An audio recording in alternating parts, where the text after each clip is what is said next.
You're listening to Experience This, a show about the emerging experience economy with your host, Tom Young. All right, hey, welcome to the show. This is Tom Young. Let's go around the room. Hey, this is Karen. Hey, this is Sean. Great. We're down here in the studio, and today we're going to talk about, in our Experience This podcast, the evolution of the culinary arts in our world today, right? Eating and drinking is a big part of our social culture, and we want to talk a little bit about how it's evolving and how it's changing, you know, the way we experience eating and drinking, and everything from the cooking and shopping to the eating of it and the benefits, etc.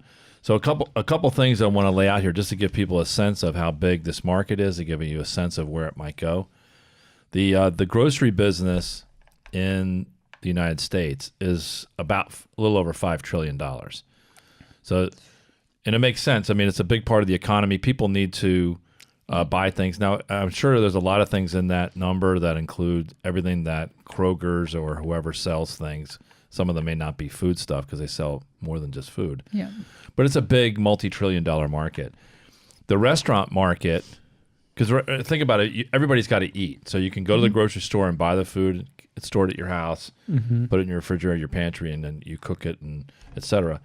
Then there's the other thing, well, I don't want to do anything. I want to go out to eat. So the restaurant business, everything from fast food to fine restaurants, that's about $1 trillion. So it's about think of it as a 5-to-1 ratio.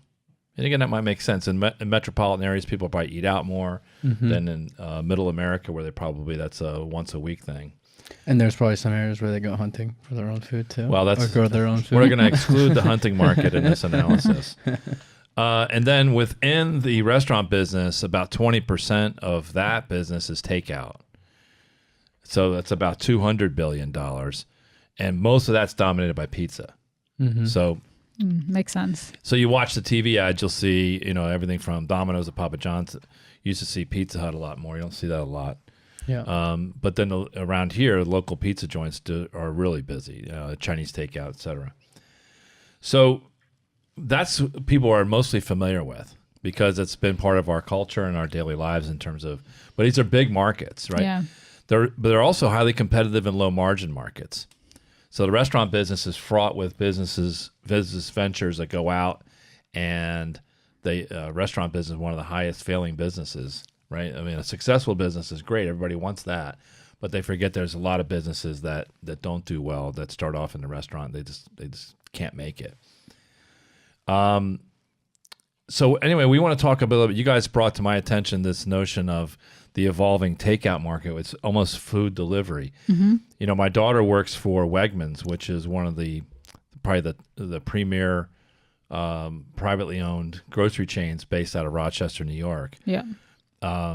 They're, I would say, a combination of, think of a Kroger's, which is the largest chain in the U.S., and a Whole Foods, where they kind of mix it up a little bit. So Wegmans really focuses a lot on experience, but within their segment, there's a rapidly growing area of prepared foods. So they're trying to address this as well. So when you go to the grocery store, you can buy prepared foods. The prepared foods can be expensive. You know, you can go to you can get, you know, prepared macaroni and cheese, hot and ready to eat, but it's $9 a pound. Right? Yeah, it can if add you bought up. the ingredients, it'd be a lot cheaper, but you're buying for that convenience. Yeah. And again, this goes back to our the premise of this podcast around the experience economy, where people are going to start to trade time and money. They're going to change those. So you're going to pay for that convenience and premium. And now we're seeing this evolution of using the technology that's out there for online and targeted segmentation. Just so there's some cool companies out there. So why don't you tell us about some of the evolving companies out there? Like in New York, there's a tremendous competition for food delivery services in this market. So Karen, why don't you tell us a little bit about that? Yeah. So Sean and I were just chatting upstairs. I think the evolution has been that you used to, the big players in getting meals sent to you were probably Blue Apron, Plated, and HelloFresh. And the way that these work are that you pick from a menu of cuisines or food that you want to cook, and they send you the right amount of ingredients plus a card with step-by-step instructions. But this is really a do-it-yourself. We'll send you the stuff. So you don't have to go to the grocery store, but you still got to make the food. So a lot of the times when you watch these cooking shows, or I like to watch these tasty videos on Twitter. Do you guys ever see yes, this? they're like 30 they're so seconds. good. You see, I don't know how they do like a time lapse cook. I don't know who's making that stuff, but it's all good. Yep. But one of the things is they don't show you the hassle of pre-measuring, get everything ready to go. They just show you the fun part of the cooking. They don't show you the cleanup and all the other things either. Yeah. But so what I think Blue Apron does is they give you all the ingredients and the instructions, and it's simple to follow instructions, but all the ingredients are pre-mixed and pre-packaged. Yeah, exactly. And all you're basically doing is doing the cooking and cleanup. Yeah. So we've got a short clip here on explaining actually what Blue Apron does, so that if people haven't used it, they can get a sense of what would be delivered to them. Okay, so let's play that clip. Okay. Every night in America, people make something for dinner. But some of us make something much more.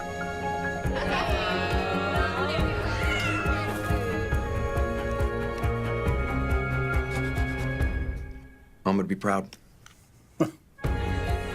With Blue Apron, any night is a chance to see what cooking can do. So that clip, it's clear that it's interesting there to me that they're showing the social side of the cooking, turning it from a chore to an opportunity to interact with the family and have it a family event to actually cook it. And to bring out your inner chef, right? So they're kind of tapping into this, that a lot of people suck at cooking, but we've got a way to kind of tap into this.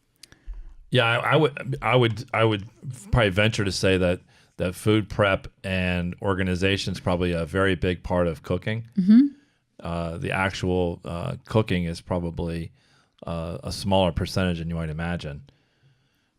But I think it was interesting when I looked at that ad explaining it. It basically comes in a kit, almost like a model airplane. Yeah. And say, hey, we're going to go build this. We're going to make this meal together, and it's going to be fun. And turn the cooking chore into something else. But at first glance, it seems like a luxury. So they say the meals are $10 and up. Right. So it's $10 to $12. It's $10 per person. So usually a meal comes in two. Okay. For a pair. So it would be $20 and then $20 for a package. Yeah. And it'd be for two people. Yeah. I think you can buy it. They've got a family kit, which is feeding four. Yeah. And then a for two people. Yeah. So the family kit would be $40, and the for two would be obviously $20. Yeah. And it's hilarious. But it's delivered at that price. It's delivered.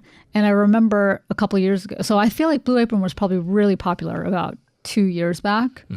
And I remember walking in home and walking past the mailroom, and there would just be these big boxes of Blue Apron, HelloFresh plated in the delivery rooms. Everybody was getting them.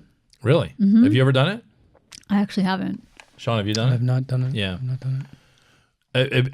To me, it's almost like it feels like the way they're marketing it'd be a date night. Yeah. So I have a lot of friends that have done it exactly for date night.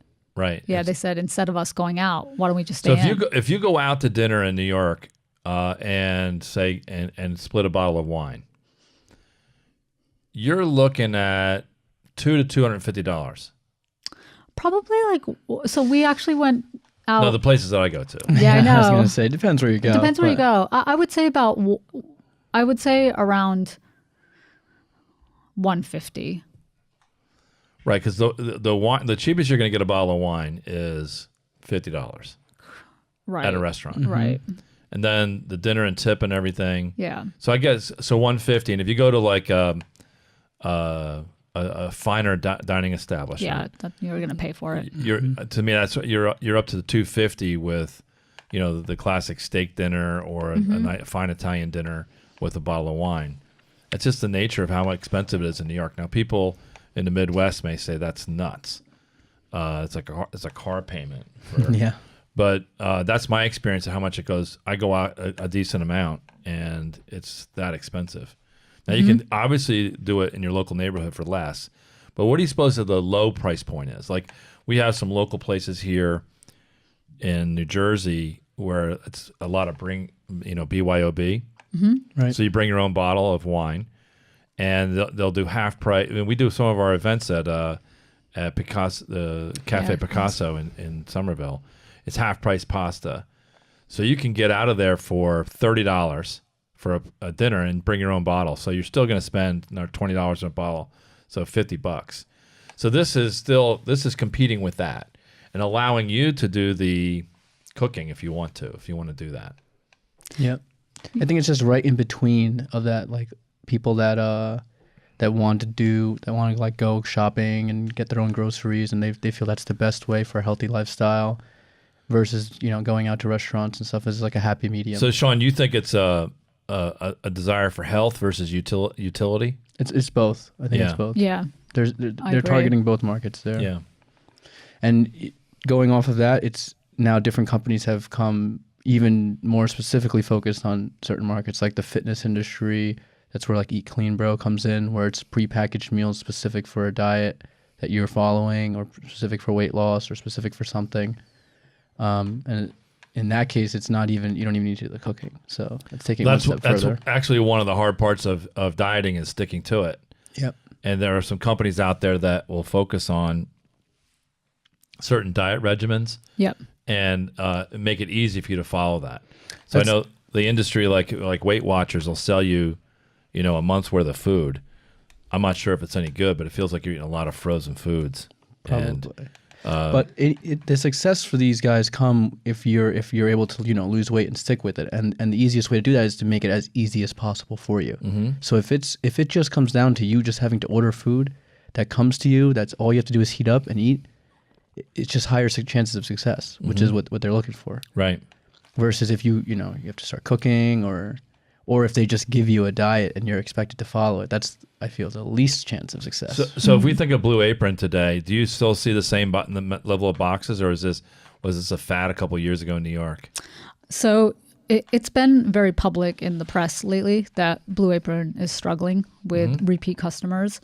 So the number of because it's a subscription-based model, and they have a lot of people that try it, but they don't. If the stats on do they retain subscriptions past 6 months, there's a significant drop in those numbers. Yeah. And I think it's because it's a really fun thing to try, but a couple of things have happened. In the city, you definitely now see the emergence of meals being fully cooked and prepared and delivered to you almost daily, and of great quality. Mm-hmm. So I see a lot more of those packages in the city now, and less of the Blue Apron types. And then the second thing that would argue that people are more interested in utility than the experience of cooking. Because Blue Apron says, I want to cook, I just don't want to go through the hassle of shopping. And there's a market for that for sure. Right. But then what you're saying, what your observation in New York is, people are more interested in the utility of it. They want the experience of dining, but not the cooking and shopping. Yeah. So I think they'd rather go out to meal and dine, but when it comes to maximizing their time, they don't want to spend it cooking. So what's an example of one of these delivery services that gives you prepared, like it's already cooked, all you do is heat it up? So I think for the East Coast, the two big ones are probably Eat Clean Bro, which if anyone's driving on Interstate 95, you might see the advertisements all over the highway. Yeah. And then the second one that's also really big is Kettlebell Kitchen. So which one? Let's go through some of them. What can we look? Can we look at Kettlebell Kitchen's website or something? Yeah. So I know folks that have been using Kettlebell almost religiously for 2 years. And really? every Thursday. Is this a pay as you go? It's pay as you go. You can opt into a plan. So for example, 10001 is my zip code. You have the first zip code. Yes, that's right. Because I live right next to the old post office. That's right. That's easy to cool. remember. Yeah. So this is just a list of their weekly specials, and you can see they've got a lot of people follow a keto diet, vegetarians, etc. So yeah, I mean, here's a list of the offerings, and you can either go a la carte and just select off of the menu here, and then scroll down a little bit more. Yeah. So they have even breakfasts. Go scroll up. What was that? Those eggs right there. Breakfast chorizo hash. Hit that one right there on the left. $8.95. That one, yeah. So this is a breakfast meal they're sending. And what does medium mean? Just the size. I think it Okay. comes in medium and large, and the large is quite large. Yeah. And these guys make it. So look at let me see the other picture. There's 2 pictures there. Let me see the other one. So they'll send it to in a container like that. Yeah, and you pop that into your microwave to reheat it. Okay. But it's good. They give you this entire, I think this is definitely geared towards people that are in the fitness community. For sure. Just Yeah. the name itself, Kettlebell. And Yeah. and what's the so this is And the other one, Eat Clean Bro. have you used this, Sean? I've not used that. I've had meals because And how is it? really good. Barely. Yeah. I tried this. I tried Kettlebell Kitchen. And what was the reason you tried it? Function. So high utility. Yeah, complete utility. Just wanting to come home from work and not think about what's for dinner. Yeah. No, and so you've used like delivery service like Grubhub or Seamless, Yes. Uber Eats. Yep. You've used those. Caviar. How are they? Really good. But it's more. You're getting takeout, and they're giving you the convenience of not having to go pick it up. Yeah, but you can see the lifestyle of most people in the city is probably Monday through Thursday or Monday through Friday. People aim to eat healthier. Exactly. And then on the weekends, they'll taper off. So I'm sure there's an uptick in Seamless and Postmates and Uber Eats on the weekend because a lot of the options there tend to be not as healthy as going directly for something like Kettlebell Kitchen or Eat Clean Bro Monday through Friday to make sure that you're getting healthy food. It's got the 2 biggest advantages. It's healthy and it's supposedly great ingredients, all natural, all of that stuff, and it's so easy because you just put it in a microwave. So let's look at some other ones here. Like so Kieran, you're a vegetarian, so sometimes you go out. It's a Yeah. not every place caters to vegetarians. Right. So I still think the vegetarian options for these places is still a bit limited. Mm-hmm. I think it's definitely a lot more heavy protein meat based. But there are some veg options. I mean, as you can see. Which one did you get? Is it on there? I think I did the curry cauliflower kale bowl, and then the shiitake carnitas. And you liked them both. Yeah, they were both really good. Now, so for $12.95, that was is that the delivered price? That's the delivered price. Yeah. Wow. Mm-hmm. And so you just type in your zip code, and you might get a different set here because you're working with local kitchens, right? Yeah. Okay. Yeah. I probably have a wider range than. Yeah. So type in the zip code for here. Let's see if it changes here. They might not even deliver. They probably don't even have a vegetarian I think they. option here. I think they do. So what is it? 06. I was making a joke. Yeah, I know. I let that one slide.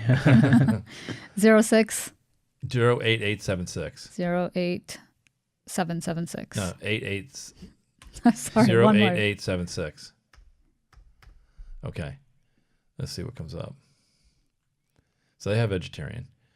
Yeah, so it is slightly different. So chicken and pork curry meatball sketties. Oh, that's interesting. I think you should try one of these, whether it's Eat Clean Bro or Kettlebell Kitchen. The athlete curry meatballs. Let's look at that one. Athlete curry meatballs with sweet potato and noodles. So $11.95 for a medium, $14. I mean, it's kind of pricey for a large. And so hit the. That's what it looks in the bowl when you serve it. What does it look like when it comes like that? So it's like the ingredients are listed down and below. Chicken and pork meatballs and a yellow curry sauce with sweet potato noodles. Cool. Yeah. So I can just, if I say, all right, add this to the cart and see what happens. Because I think there's got to be a delivery charge, right? No. Some of them have depending on where you are, there might be a $10 flat. I'd have to sign up to go any further. A $10 flat charge? Yeah, for delivery. Oh, so that kind of kills it then. It makes it double the price if I'm just getting one. Yeah, but you wouldn't typically Hit get the one. FAQs. I'm just curious what it does with that. So anyway, but these are people who are professionals who don't have time to cook, want to eat healthier. Right. And even going to the store can be time consuming to go because, as I mentioned before, the grocery stores are trying to sell these things as well. So I will say in the city, I notice a lot of people also going to Whole Foods because their prepared food section has a great reputation. Yeah. Maybe because places like Wegmans doesn't have a Now city you presence. live in the building right next to it. You'll be able to have inside access to the Whole Foods. When is that open? Next year. Oh, okay. But the grab and go culture so there's a salad place across the street. There's also these Mediterranean places. I think this fast casual, being able to just walk in, and Chipotle kind of caters to that. Yeah. That's also a competitor for some of these our prepared meal services. Because even with that salad place, it's gotten, and Chipotle, it's so easy now. I have, I'm a pretty big Chipotle fan, but I have not waited in a Chipotle line, and I can't even remember. I just order it on the app. I walk right in, and now they even have the orders ready to go. I just grab it and I walk out. You pay for it on the app? Pay for everything on the app. It's so simple. It's just like going and picking up food Exactly. instead of having it delivered. And even with that salad place across the street from your apartment, you can just place your order on the app and then just go pick it up when you want. Oh, that's nice. It's interesting because you see the levels of convenience that people are really starting to pay for, right? So it's okay, I'll go walk across the street and pick it up. And then the next level is I actually don't even want to walk across the street. I'd rather have my food show up. And it's probably, I don't know, maybe some of it comes from Amazon Prime doing that. Yeah. And So there's I'm sitting here. I'm trying to digest the algebra that's going on in the different markets because different people are going to have different levels of decision criteria. There's the high utility. There's the cost conscious who says I'll do anything to save money, and then there's the people who are very time focused, and then there's a social dynamic, which is eating has utilitarian, but I want to go out and hang out with my friends. I'd rather go out and eat, even if it's more expensive and more time consuming, because that's how I want to spend my time is socially. yeah. So taking all of these factors, social, cost, utility, and time, all these factors, they're different levels for everybody. I guess you could even add the other one is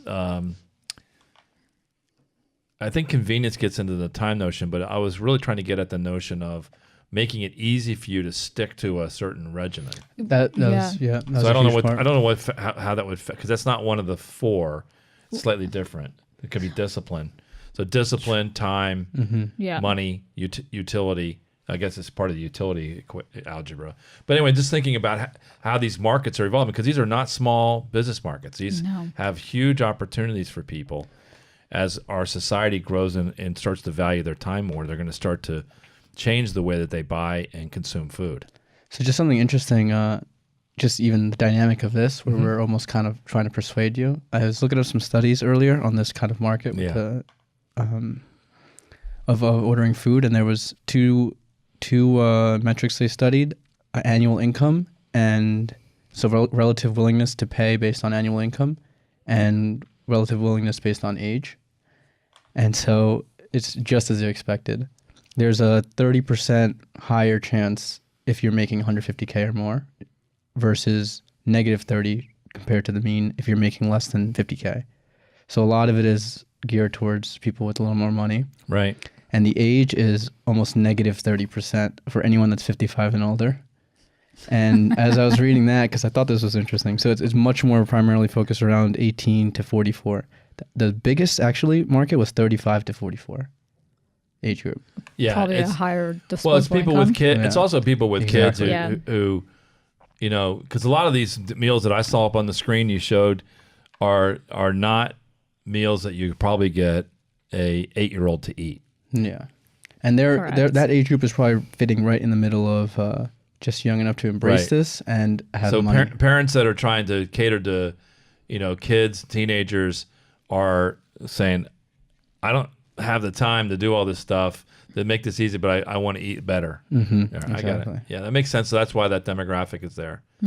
And for the older people, it was interesting reading their analysis on it, but some of the things they're saying is older generations just aren't used to the concept of subscriptions for everything. So they were talking about Rent the Runway, Yeah. Spotify, things like Outsourcing that. your whole life. Yeah.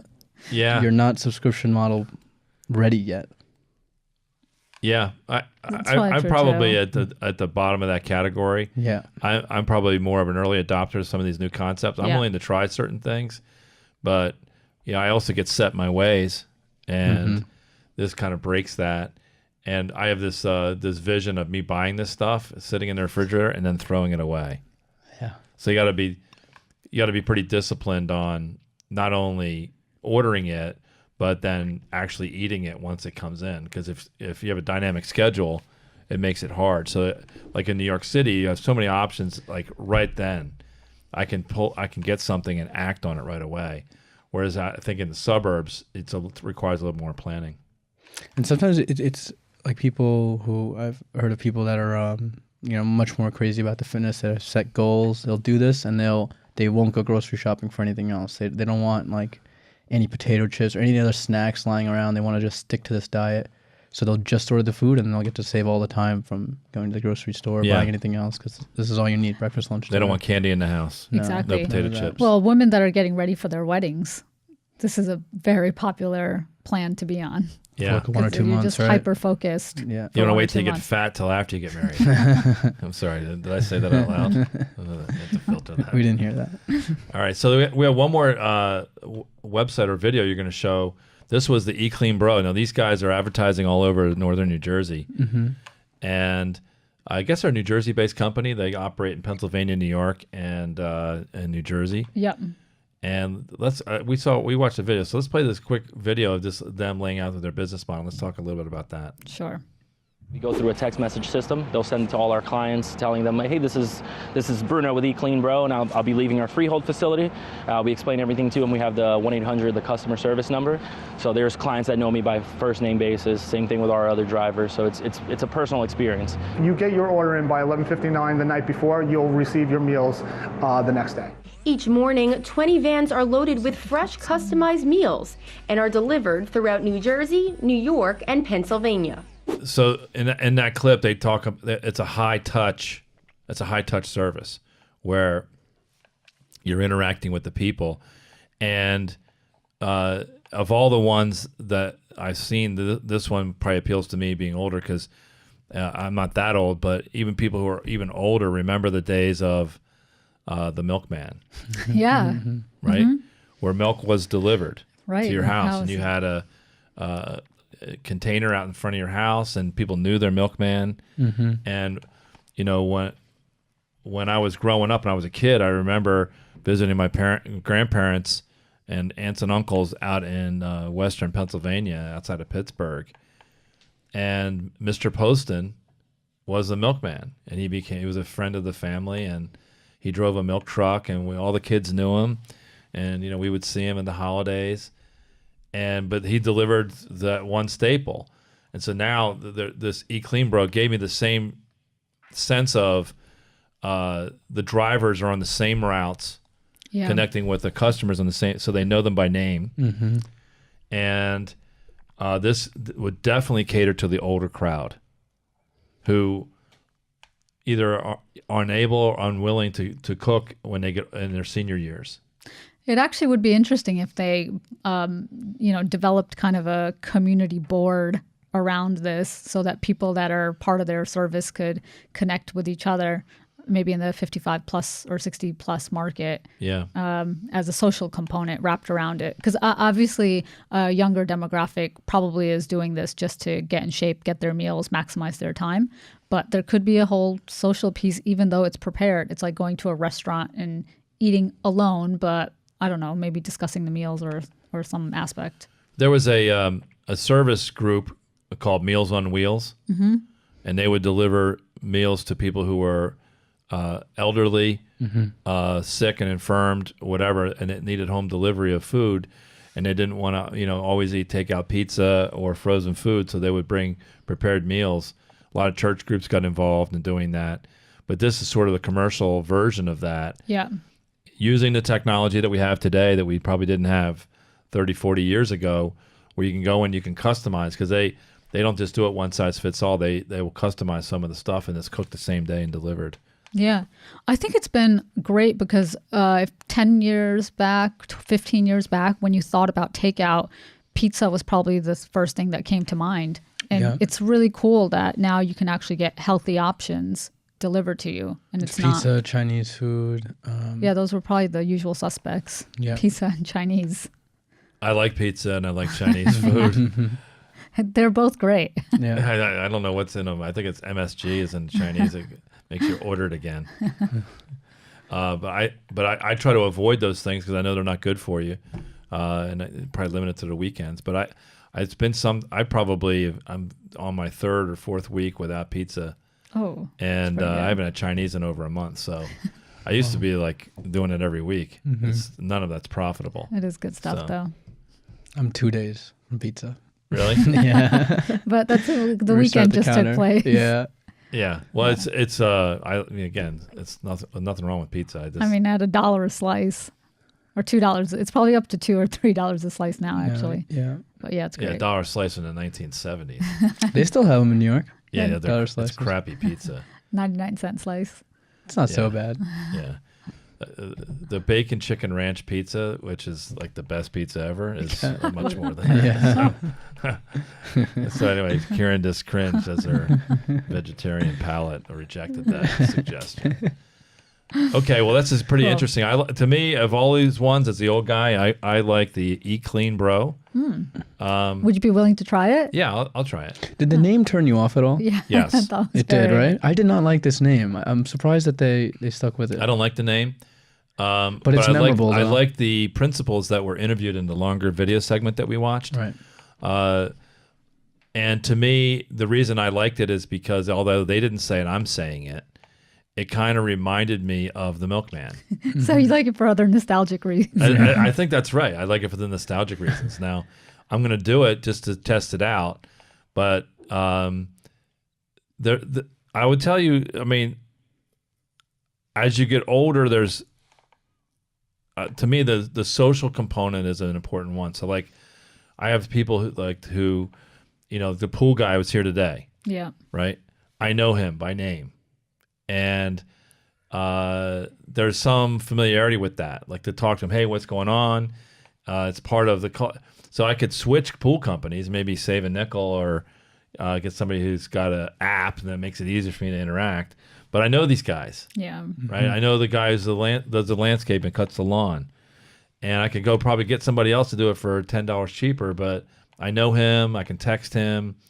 I have a casual relationship with him, and I think at some level our culture where we have this isolating trend because of technology, and again the whole reason we started this podcast was to talk about how we optimize our experiences, which are immediately measured through the way we spend our time.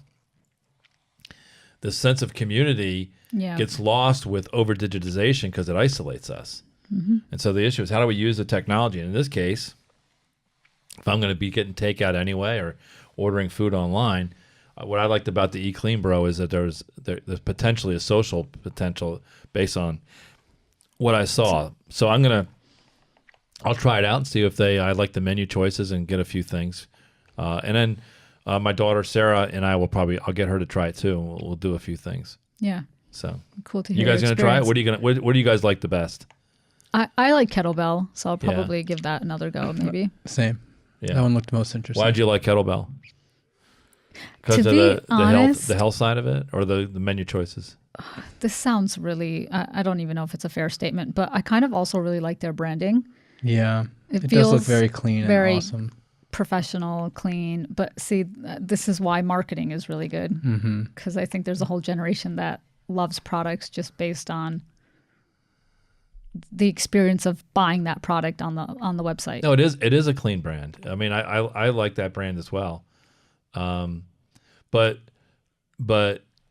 the only, for me, again, I explain my reason why I like clean, because it feels like it's the driver's going to introduce themselves. You also have to make sure you're home when the driver comes. Well, if you happen to be, that's fine. But I think they text you with their name and, hey, it's Joe, I'm leaving the freehold facility, I'm coming by. Yep. See you at 4 a.m. No, I like that. Yeah, and it's nice because it creates a connection versus this is definitely a clean brand. I think like Chipotle is a clean brand as well. Yeah, I like that. brand. Right. Yep. So, but there's nothing personal about it. Correct. I mean, a little bit when they personalize your bowl for you, but I mean, No, but interaction with them. interaction. You Yeah. can't have you can't have a relationship with them. No, because I mean, if you go as Sean- many times as I all do, right, you will. everybody but Sean. Sean can have a relationship with anybody. That's that's that's why a separate It's podcast. a separate podcast. But generally, you know, it's not like the smaller local stuff. Yeah. It feels Yeah. like the eClean Bro is like more blue collar local guy, and I just have an affinity for that. So I'll try it out. So great. Yeah. All right, we'll have to regroup. This and is interesting. see All right, how- great. Well, thanks everybody. Thanks. Bye-bye. Thank you. Hey, thanks for listening to the show. Karen, I think you were supposed to say that. Yeah, thanks. I'll take it from here. All right, well, we got to do this is the new Outcast. Oh, the Is it called- outro. The outro. I think Outcast is a new word. All Okay. right, outro. We're doing a new outro. We got to cover a few things. All right. One is what? Subscription.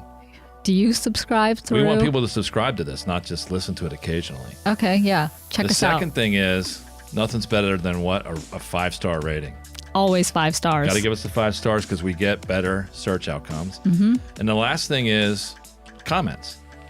We need those. Yeah, we need your feedback. We want to know what people are thinking. So you can check us out. The best way to do it if you're not sure, some people don't know how to do it. Go to our website. You can check it out. We'll have a full set of instructions. So whatever app you're using. Most people use, what do you use, Karen? I use Spotify. You do? Yeah. So we have Spotify, we have iTunes, YouTube. There's a whole bunch of, whatever you use, we have it. And if we don't have it, let us know, and we'll try to figure out how to get it. We can send you a paper-based instruction. Actually, we do have paper-based instructions, even though that's a fun inside joke to our team. So anyway, Yep. Thanks for listening, and check us out on our next shows. Thanks. See ya.